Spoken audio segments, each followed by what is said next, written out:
management of an election cycle, which is extremely important, that folks would have been operating according to what that cycle then demanded, whereas the Constitution is concerned. Because it would appear to me is that the previous IEBC, because this one we're talking about, is just quote-unquote newly constituted.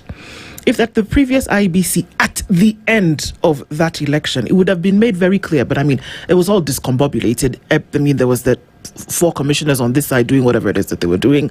The chairperson was, on his own. The CEO was over here doing something else.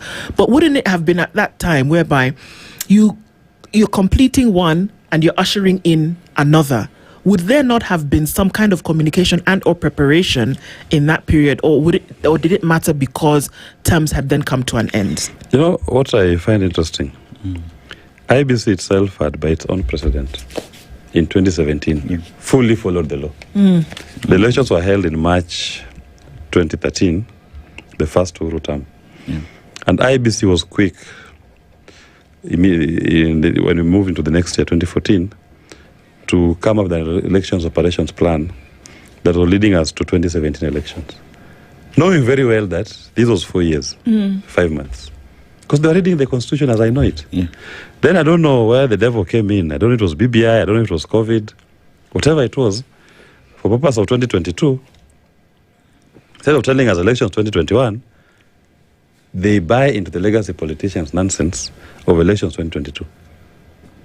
Because even if you just follow their own precedent of 2013, 2017, they should have prepared for elections in 2021. Okay, I'm looking for something to then be able to help these guys. I'm searching for something that would say, this is the reason why. Is it possible? And you bear with me here. Because there must be some reason as to why something so serious was not taken into consideration, or that even now not being taken into consideration. Is it one of those must shall be kind of things whereby we don't understand the implication of must or shall? Is it one of those ways whereby things may be ambiguous, or is this very clear what should happen here? There is nothing as clear as to the day and the night. Okay.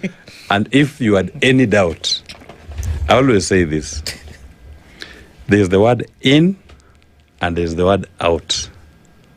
You are told, do your elections in the 5th year. Yes. I mean, it is simple arithmetics in the 5th year. A simple literal interpretation.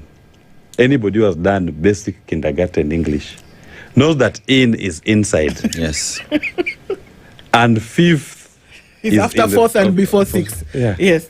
Okay. So just find out when is the 5th year. Okay. Then look for inside it. Enter inside the 5th year. Second Tuesday. Then look for second Tuesday in August, inside that 5th year. Yeah. It is so simple and straightforward. And I would have said, they took advantage of a national inertia, which, remember, from 1992, and the elections we've held since 1992, had a constitution in Section 6, Section 9, that had provided for a 5-year term. Right. So our political experience had been 5 years. Yeah. So it was so easy to perpetuate that myth. What we are doing is we're deconstructing it.